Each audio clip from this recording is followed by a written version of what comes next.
My name is Tonya. I am 24 years old. I work as a secretary in a small company. I live alone in a small apartment near the city. Every morning I wake up early. I take a shower, make a cup of tea, and get ready for work. My office is 30 minutes away by car. I listen to soft music on the way. It helps me feel calm before a long day. I start work at 8:30. My boss's name is Mr. Harris. He is 45 years old. He is tall and always wears a clean suit. He speaks in a soft voice, but he likes things done quickly. When I reach the office, I make coffee for him first. He likes his coffee strong with no sugar. Then I open my computer, check emails, and answer phone calls. My desk is near the front door, so I am the first person everyone sees when they come in. On Mondays, the office is very busy. Mr. Harris often asks me to do many things at once. Sometimes I write letters, print papers, or make appointments. Sometimes he calls me into his office for small personal tasks. I always say yes, even when I am tired. I want to do a good job. I want him to be happy with my work. But after I help him with his personal things, I often feel strange. I cannot explain it well, but I feel uncomfortable. Mr. Harris is kind in some ways. He often buys me small gifts, like a box of chocolates or a flower for my desk. Once, he gave me a scarf for my birthday. He smiled and said, "You look beautiful in this color." I said thank you, but I felt shy. That night I looked at the scarf for a long time. I liked it, but I did not know why he gave it to me. No one else in the office got gifts from him. My coworker Lily once said quietly, "Tonya, the boss is very nice to you." I laughed and said, "He is nice to everyone." But inside, I knew she was right. He often called me into his office more than others. When we were alone, his tone was different. He smiled more. He talked about his life and asked about mine. I liked the attention. No one had ever made me feel that important before. I started thinking about him more. When I got home in the evening, I often thought about what he said that day. Sometimes I dreamed about him. It made me feel happy, but also confused. He was my boss, not my friend. Still, I liked how he looked at me and how he smiled when I brought him coffee. Every day followed the same routine. I worked hard all morning, answered phone calls, and organized his meetings. At lunch, I sat alone at my desk. Mr. Harris sometimes came out and asked, "Have you eaten?" I would say yes, even when I had not. Once he brought me a sandwich from the cafe nearby. He said, "You work too hard, Tonya. You need to take care of yourself." His words stayed in my mind all day. I felt warm inside. I thought maybe he really cared about me. In the afternoon, I often took the mail to the post office. The walk was short, and the fresh air helped me feel better. I liked being outside for a few minutes. Then I came back, cleaned the tables, and prepared things for the next day. I always left the office around 6:30. By the time I reached home, it was already dark. At home, I made a simple dinner, some soup or pasta. Then I watched TV or checked my phone. I did not have many friends in the city. Sometimes I went to the store to buy groceries. On Fridays, I called my mother. She lived in another town. She always asked, "How is work, Tonya?"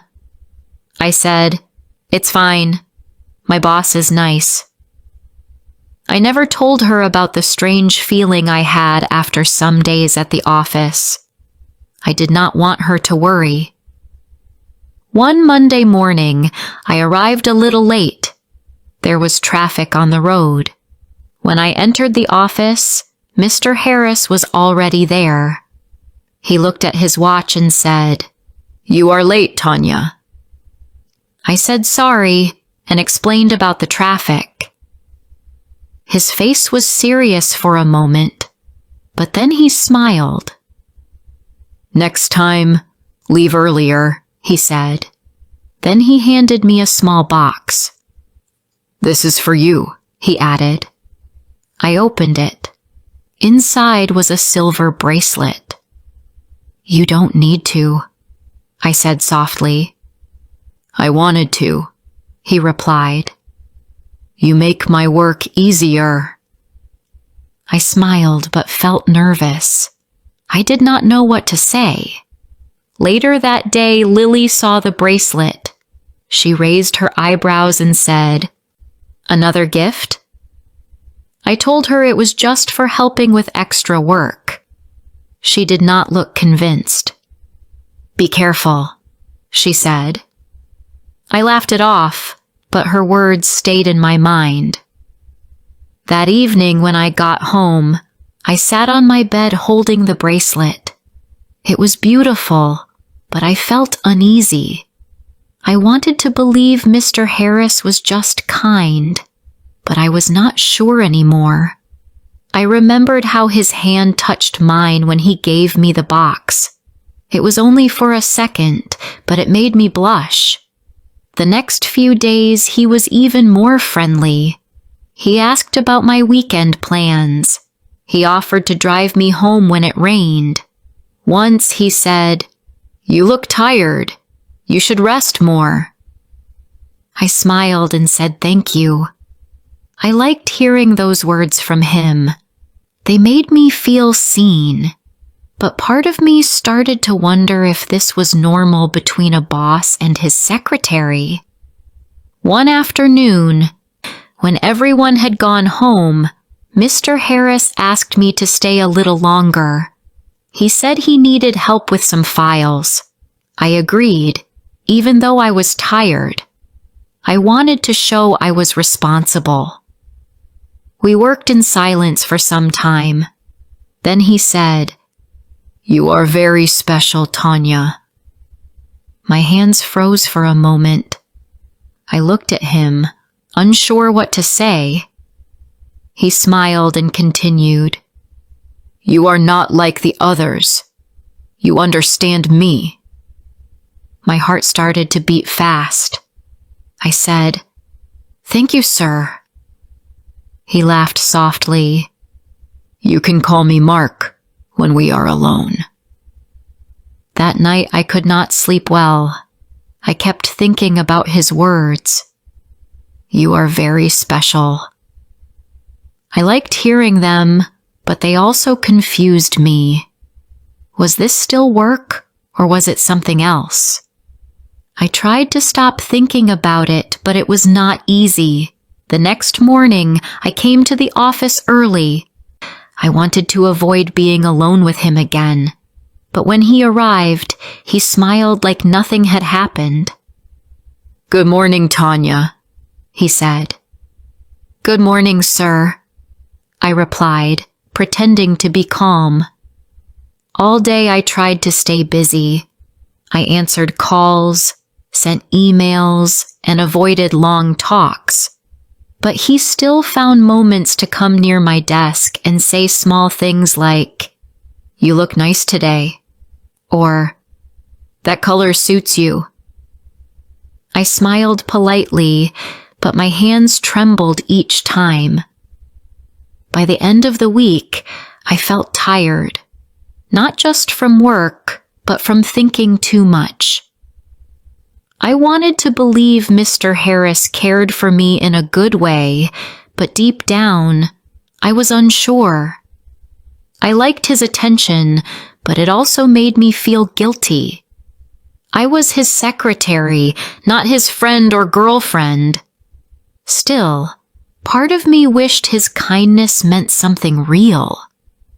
That Friday evening when I drove home, the radio played a love song. I smiled softly and thought about his smile, his gifts, and his gentle voice. But then I remembered Lily's words. Be careful. My smile faded. I wanted to trust my boss, but something about his kindness did not feel safe anymore. That night, as I turned off the light, I told myself it was just work, nothing more. But in my heart, I was no longer sure. Before I continue rest of the story, please like, subscribe, share, and tell me where you are listening from. Your support means a lot to me. Now let's continue. The next week began like every other one. I woke up early, dressed in my light blue blouse, and tied my hair in a simple ponytail. I tried to think of nothing but work. On the drive to the office, I kept telling myself that Mr. Harris was only my boss and nothing more. I wanted to believe that if I worked hard and stayed polite, everything would stay normal. When I arrived, he was already there. He was sitting at his desk reading some papers. I greeted him with a quiet, "Good morning." He looked up and smiled. "Good morning, Tonya. You look very nice today."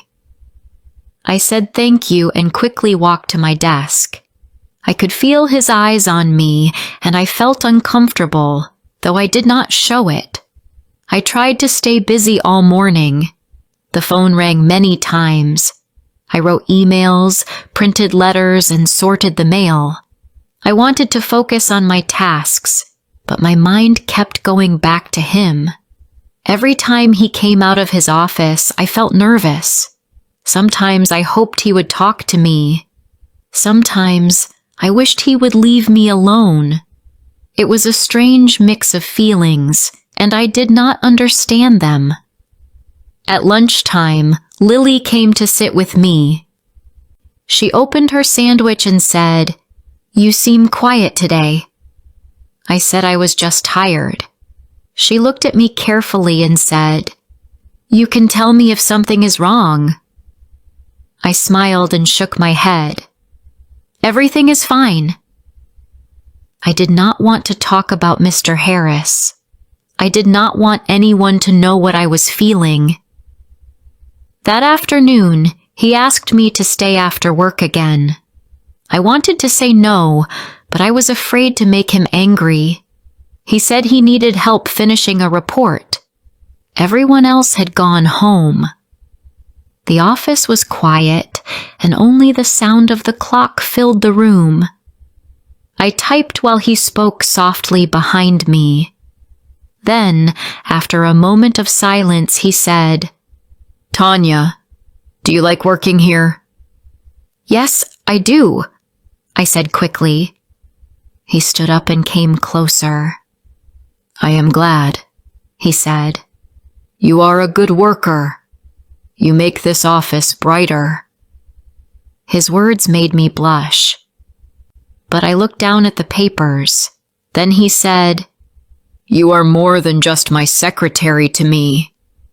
I looked up, confused. "What do you mean, sir?" He smiled. "I mean, I care about you." His voice was soft, but it made me feel trapped. I did not know what to say. I smiled weakly and said, "Thank you, sir. That's very kind." He stepped back, still smiling. "You don't have to call me sir. I told you before. You can call me Mark." That evening, I drove home in silence. My hands shook a little on the steering wheel. I kept hearing his voice say, "I care about you." Those words should have made me happy, but they did not. I felt small and scared. I knew something was wrong, but I did not know what to do. That night, I did not eat much dinner. I sat at the table staring at my food. I thought about how he looked at me, how he smiled, and how he made me feel special. But I also remembered the way my heart beat fast when he stood too close. I did not feel safe anymore. The next morning, I woke up feeling tired. My eyes were heavy from little sleep. When I reached the office, I tried to act normal. I said good morning to everyone. Mr. Harris smiled at me, but I did not look directly at him. I stayed busy with calls and papers. When he called me into his office, I said I was working on something important. For the first time, I made an excuse. He said, "Okay, come when you finish." I never went. During lunch, I sat outside the office with my sandwich. Lily joined me again. She looked at me and said, "You look worried, Tonya. What happened?" I wanted to stay quiet, but my eyes filled with tears. I said softly, "I think my boss likes me, but not in a normal way." Lily frowned. "What do you mean?" I told her about the gifts and what he said when we were alone. Lily looked serious. "Tonya, that's not okay," she said. "You are his employee. He should respect you." I looked down. "But he has never been rude. He is just kind." "Kind doesn't mean he can say those things," she replied. "He knows you are young and new. He should keep things professional." Her words made sense. I felt a mix of fear and sadness. I wanted to believe she was wrong, but deep down, I knew she was right. That night, I went home and cried quietly. I did not understand how a person who seemed so nice could make me feel so bad. I thought about quitting my job, but I needed the money. My rent was high, and I had no one else to help me. The next day, I tried to stay away from him. When he called me, I answered from my desk instead of going inside. I spoke only about work. He seemed confused. "Are you okay, Tonya?" he asked. I said, "Yes, I'm fine." But my voice was cold.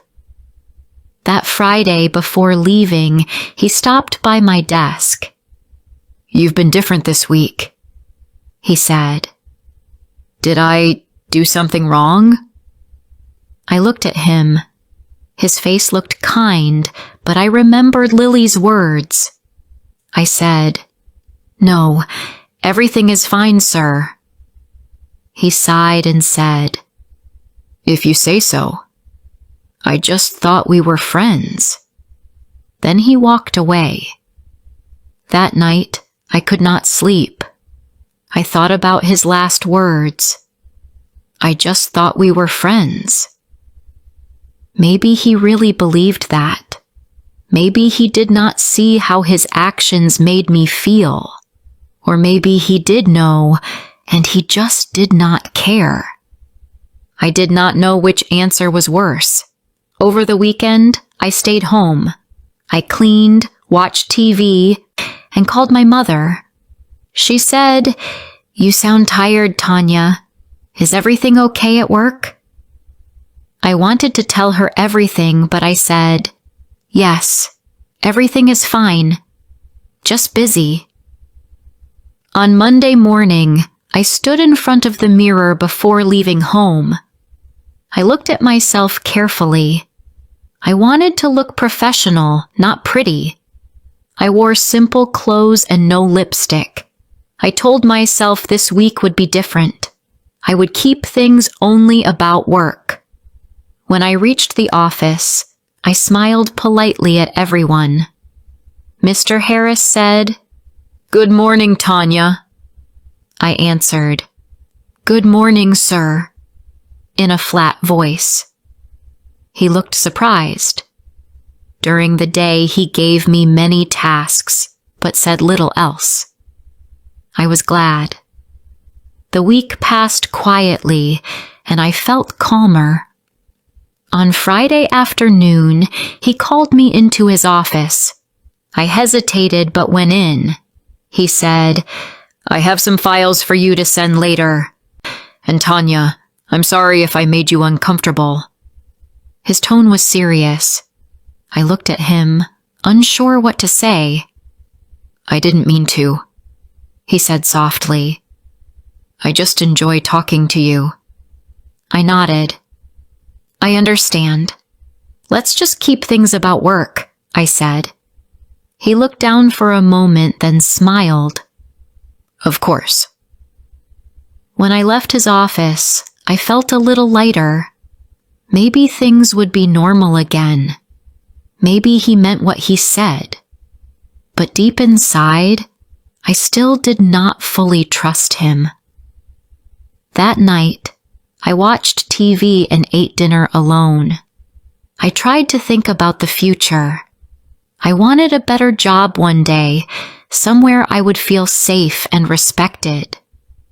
I did not want to spend my days worrying about what my boss might say next.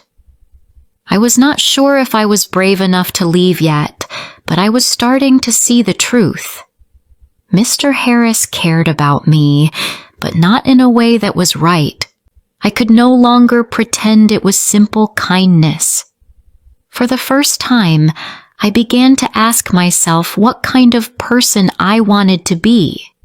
Someone who stayed silent or someone who stood up for herself.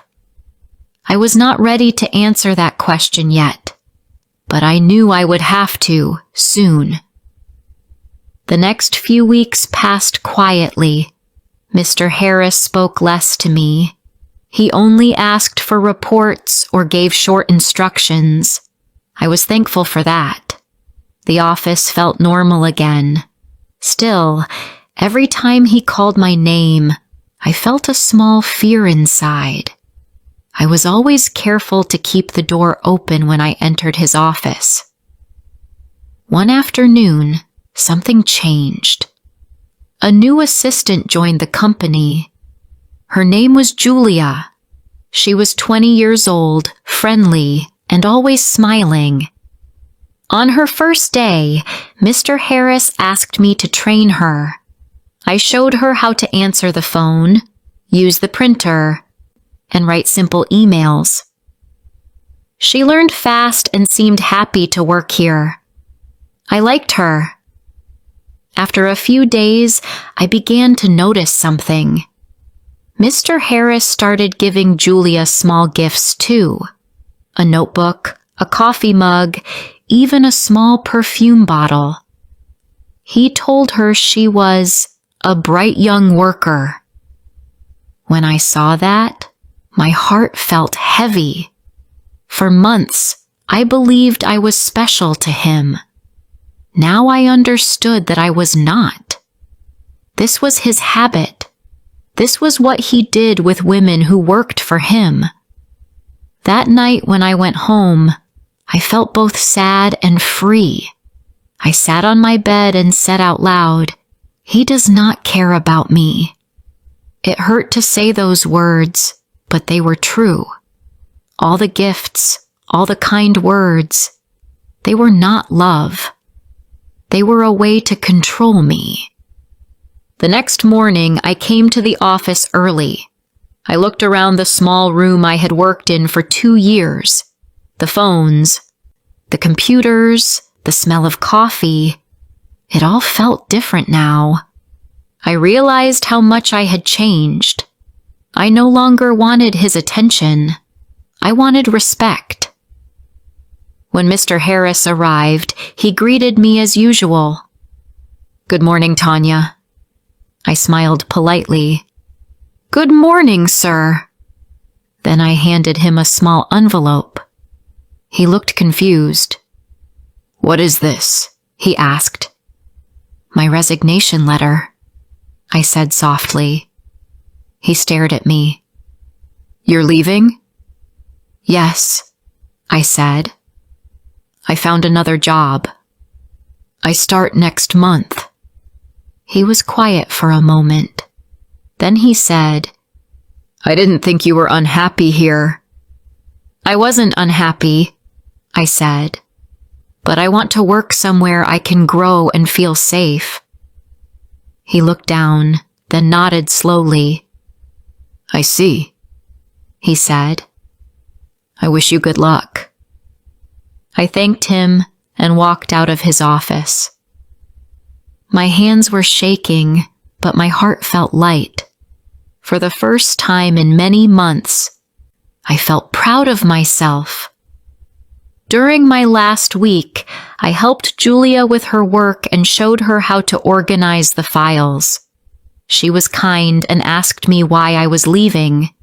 I smiled and said, "It's time for a change." I wanted to warn her about Mr. Harris, but I decided not to. She would see who he was soon enough. On my final day, I turned off my computer, cleaned my desk, and looked around one last time. The place felt smaller than before. I walked out of the office with my bag and my head held high. The air outside was warm. The sun was bright. I took a deep breath and smiled. I did not know what my new job would be like, but I knew one thing. I would never let anyone make me feel small again.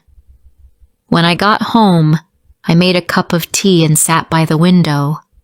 For a moment, I thought about Mr. Harris and all the times I believed he cared about me. I no longer felt angry, just wiser. I whispered to myself, I deserve better. And for the first time, I truly believed it. Thank you for listening to this story. If you enjoyed this story, please like the video and subscribe to English Medium Stories. Stay with us for more classic stories in easy English.